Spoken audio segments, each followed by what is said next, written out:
70-80 வருஷமா வந்து பார்த்தீங்கன்னா தமிழ்நாடு எலெக்ஷன் வந்து நடந்துகிட்டு இருக்கு. ஆனால் இது வரைக்கும் இல்லாத அளவுக்கு ஒரு இன்ட்ரெஸ்டிங் எலெக்ஷனாக வந்து இந்த 2026 எலெக்ஷன் வந்து நடந்திருக்கு. கிட்டத்தட்ட கேம் ஆஃப் த்ரோன்ஸ் சீரியஸ் பார்க்குற மாதிரி இருக்குது. அந்த அளவுக்கு வந்து பார்த்தீங்கன்னா ஒரு இன்ட்ரெஸ்டிங்காக போயிட்டுருக்கு. எலெக்ஷனும் முடிஞ்சு போச்சு, ரிசல்ட்டும் வந்துடுச்சு, விஜயும் வந்து பெரும்பான்மையில் வந்து ஜெயிச்சிட்டாரு. ஆனால் இன்னுமே வந்து பயங்கர இன்ட்ரெஸ்டிங்காக வந்து போய்கிட்டு இருக்கு. இது ஒரு பக்கம் இருந்தாலுமே விஜய் வந்து 2வது தடவையாக வந்து கவர்னரை வந்து பார்க்க போயிருக்காரு. இந்த மாதிரி ஆட்சி அமைக்கிறதுக்கு எங்களை வந்து கூப்பிடுங்க அப்படின்னு சொல்லிட்டு போயிருக்காரு. ஃபர்ஸ்டே ஒரு தடவை போயிருந்தாரு. ஆனால் வந்து கவர்னர் என்ன சொல்லியிருக்காருன்னா 118 எம்எல்ஏஸையும் நீங்கள் வந்து பேர் கொடுங்க, எனக்கு லிஸ்ட் கொடுங்க, அப்போ தான் நான் வந்து கூப்பிடுவேன் அப்படின்னு சொல்லியிருக்காரு. இதுக்கு பின்னாடி கண்டிப்பாக வந்து பிஜேபி கவர்மெண்ட் இருக்குது அப்படின்னு கிளியர் கட்டாகவே நம்மளால் பார்க்க முடியுது. இது ஒரு பக்கம் இருந்தாலுமே இன்னொரு பக்கம் வந்து பார்த்தீங்கன்னா அதிமுக எம்எல்ஏஸ் எல்லாம் கொண்டு போய் புதுச்சேரியில் வந்து அடைச்சிக்கிட்டு இருக்காங்க. அதாவது பூர்ணகுப்பம் அப்படின்ற ஒரு ரெசார்ட், அங்கே ஒரு ரெசார்ட் இருக்குது. அந்த இடத்துல போயிட்டு வாங்க நீங்களாம் தமிழ்நாட்டில் இருந்தீங்கன்னா சரிப்பட்டு வராது, கண்டிப்பாக வாங்க அப்படின்னு சொல்லிட்டு புதுச்சேரிக்கு வந்து கூட்டிட்டு போயிருக்காங்களாம். இன்னொரு பக்கம் எம்கே ஸ்டாலினை வந்து விசிகேயோட மெம்பர்ஸ் திருமாவளவன், அதே மாதிரி சிபிஐ இவங்கெல்லாம் போயிட்டு வந்து பார்த்துருக்காங்க. விஜய்க்கு எதிராக எலெக்ஷனுக்கு முன்னாடி பேசினவங்களாம் இன்னைக்கு பயங்கரமாக வந்து பார்த்தீங்கன்னா விஜய்க்கு வந்து சப்போர்ட் பண்ணிக்கிட்டு இருக்காங்க. இது ஒரு பக்கம் எல்லாமே இருந்தாலுமே விஜயோட இன்ஃப்ளூயன்ஸ் வந்து இன்னைக்கு இந்தியா ஃபுல்லாக இருக்குது அப்படின்றத நம்ம ஏற்கனவே பார்த்துருந்தோம். ஆனால் அதெல்லாம் தாண்டி ஸ்ரீலங்காவில் பயங்கரமான ஒரு சம்பவம் வந்து ஒரு எம்பி வந்து பண்ணியிருக்காரு. சீமானை அவர் விடவே மாட்டார் போல, அந்த அளவுக்கு ஒரு மிகப்பெரிய சம்பவத்தை வந்து பண்ணிட்டாரு. இதெல்லாம் என்ன அப்படின்றத இந்த வீடியோவில் நம்ம பார்க்க போகிறோம். Ladies and gentlemen, we are in a very, very interesting times of Tamil Nadu politics. Welcome back to OG Politics.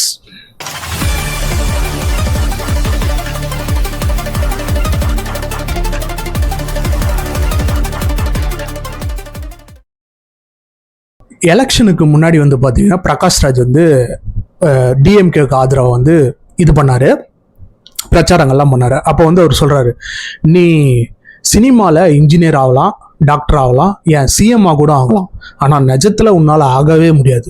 சினிமாவில் காசு சம்பாதிச்சிடலாம்ப்பா, பெரிய ஹீரோ ஆகிடலாம், ஸ்டார் ஆகிடலாம். சினிமாவில் ஓகே, ஒரு சினிமாக்குள்ள நீ டாக்டர் ஆகலாம், இன்ஜினியர் ஆகலாம், முதல்வர் கூட ஆகலாம். அரசியல் அப்படியே முதல்வர் ஆகிடுது. நீ நான் பேசின ஒரு 10% பாலிடிக்ஸ் கூடமே நீ வந்து பேசியிருக்க மாட்டேன் உன்னோட பொலிட்டிக்கல் கெரியரில். நீ எப்படி வந்து சிஎம் ஆக வந்து ஆசைப்படலாம் அப்படின்னு வந்து சொல்லியிருந்தாரு. ஆனால் அவர் தான் வந்து பார்த்தீங்கன்னா இப்போ ஒரு ட்வீட் வந்து போட்டிருக்காரு. அதில் என்ன சொல்லியிருக்காருன்னா, this governors behaviour is disgusting, unacceptable and unconstitutional. We may have differences, but Vijay has got the mandate. He should be allowed to claim his right on the floor of the house. இந்த governor அவருடைய செயல்பாடுகள் வந்து ரொம்ப வந்து ஒரு மோசமானதாக இருக்குது. விஜய் தான் வந்து பார்த்தீங்கன்னா கிளியர் கட்டாக வந்து மெஜாரிட்டியான ஒரு பார்ட்டியாக வந்துட்டாரு. இன்னும் ஏன் வந்து அவர் ஆட்சி அமைக்க கூடாமல் இருக்கிறீங்க அப்படின்னு இது அவருடைய பிரகாஷ் ராஜோட கேள்வி மட்டும் இல்லை, எல்லாரோட கேள்வியும். அதை தான் வந்து இங்கே அவர் சொல்லியிருக்காரு.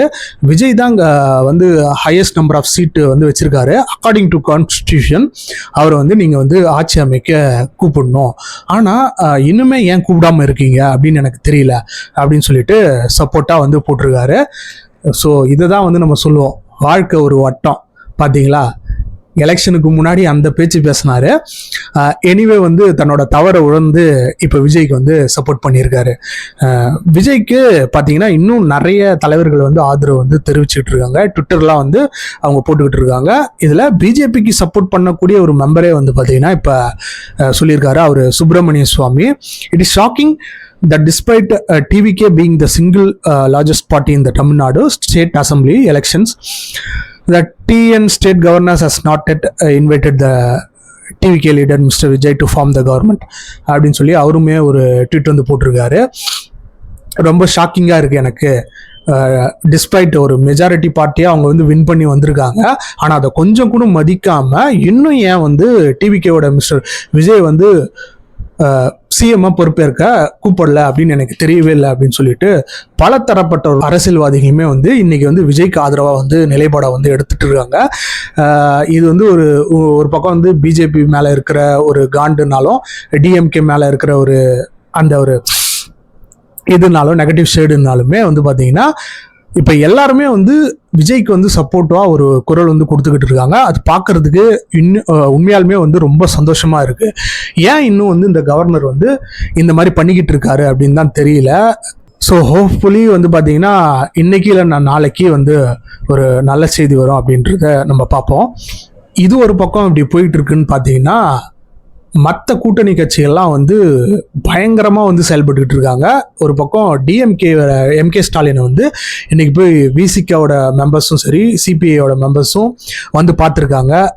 அதில் வந்து விசிகேயோட தலைவர் வந்து என்ன சொல்லியிருந்தாருன்னா, நாங்கள் வந்து இந்த மாதிரி ஒரு கூட்டம் வந்து கூட போகிறோம், நாளைக்கோ இல்லை நாளன்னைக்கோ வந்து கூடி ஒரு டிஸ்கஷன் வந்து நாங்கள் பண்ண போகிறோம், அதுக்கப்புறமேட்ட தான் வந்து விஜய் கூட சேர்றதா இல்லையா கூட்டணியில் நீடிக்கிறதா இல்லையா அப்படின்ட்டு ஒரு பட்டும் படாத மாதிரி ஒரு பதில் வந்து சொல்லியிருக்காரு.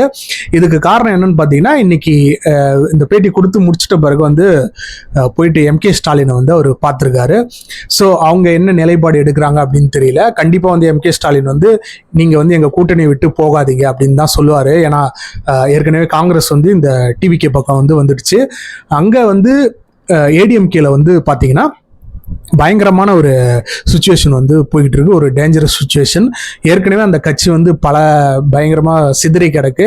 இந்த சமயத்தில் பாதிக்கு பாதி பேர் வந்து டிவிகே விஜய் அவர்களுக்கு வந்து சப்போர்ட்டாக இருக்கக்கூடிய ஒரு நிலைப்பாடை எடுக்கிறதாவும், அதனால தான் வந்து அந்த மெம்பர்ஸ் எல்லாருமே வந்து புதுச்சேரிக்கு வந்து ஒரு ரெசார்ட்டுக்கு வந்து கூப்பிட்டு போயிருக்காங்க. ஏற்கனவே இந்த கூவத்தூர் ரெசார்ட் மாதிரியான அந்த விஷயங்கள் தான் இப்போ எல்லாருமே போயிருக்காங்க. ஸோ இப்படி தான் வந்து பார்த்தீங்கன்னா ரொம்ப இன்ட்ரெஸ்டிங்காக வந்து போய்கிட்டு இருக்கு. இதில் ஒரு சிக்கல் என்ன இருக்குன்னு பார்த்தீங்கன்னா 2/3 ஆஃப் த பீப்புள் வந்து ஒரு கட்சியிலேருந்து விலகி டிவிகேக்கு வந்து ஆதரவு கொடுத்தா தான் வந்து அதை அக்செப்ட் பண்ண முடியும்.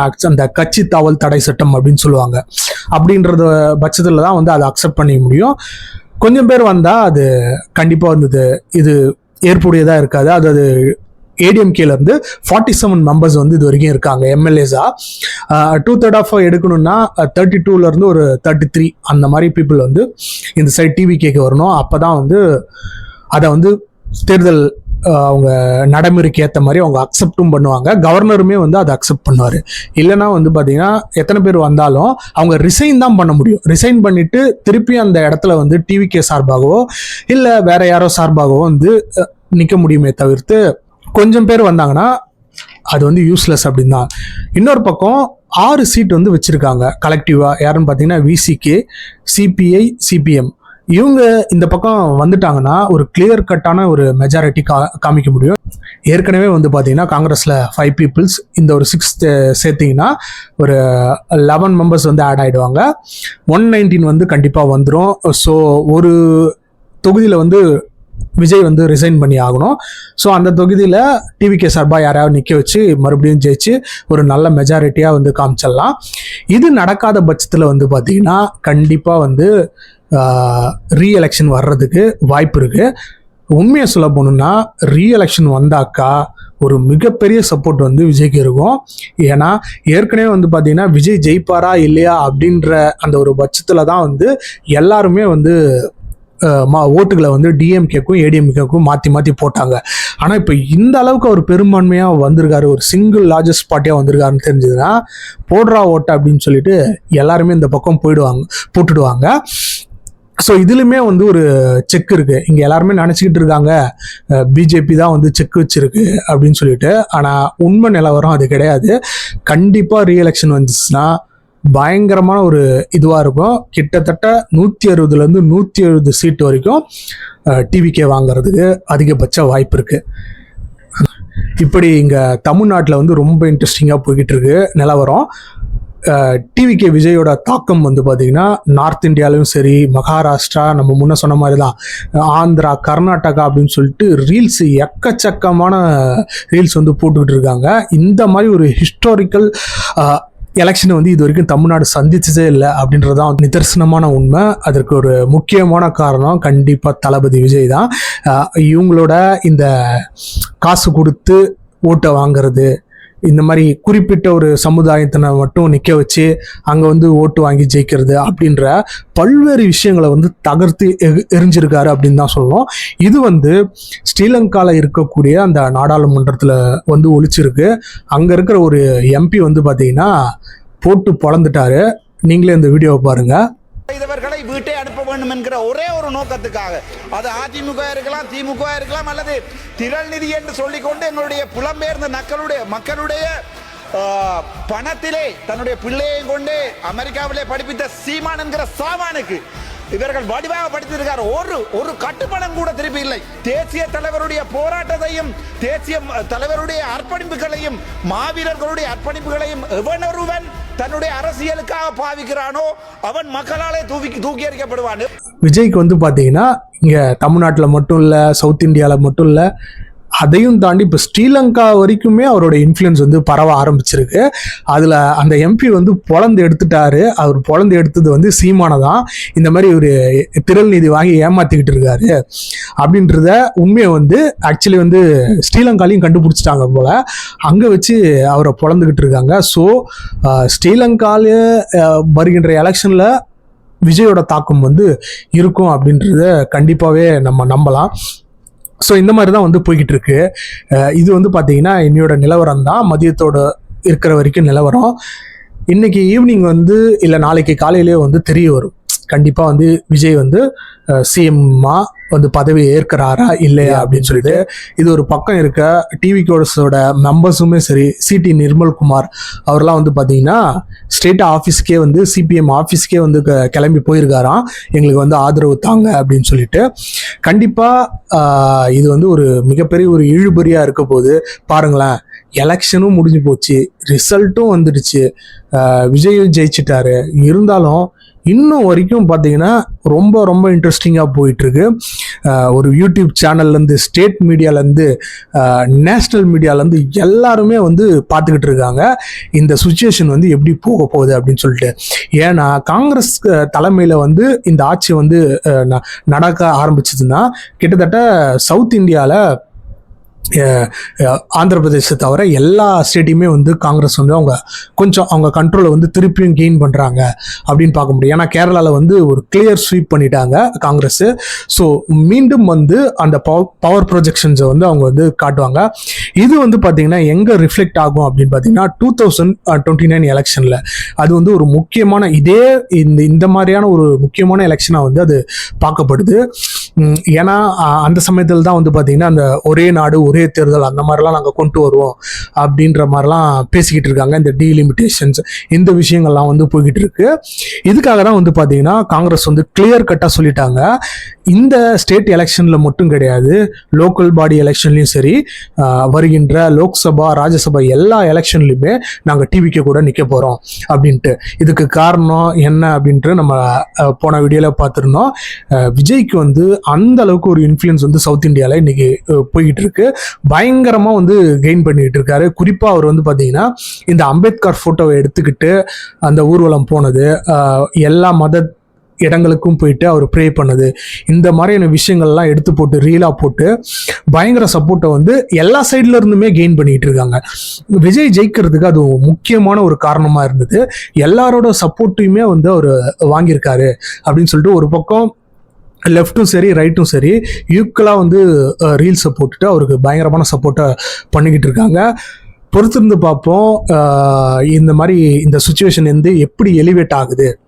விஜய் வந்து எப்படி கூடி சீக்கிரத்தில் வந்து சிஎம்மாக பொறுப்பேற்பாரா, அவருடைய மெஜாரிட்டியை காமிப்பாரா, பிசிகே சிபிஐ சிபிஎம்லாம் வந்து இந்த பக்கம் சேருவாங்களா அப்படின்றத பார்ப்போம்.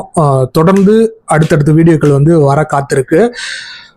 தேங்க்ஸ் ஃபார் வாட்சிங் ஒன்ஸ் அகெயின். மறக்காமல் சப்ஸ்கிரைப் பண்ணிக்கோங்க.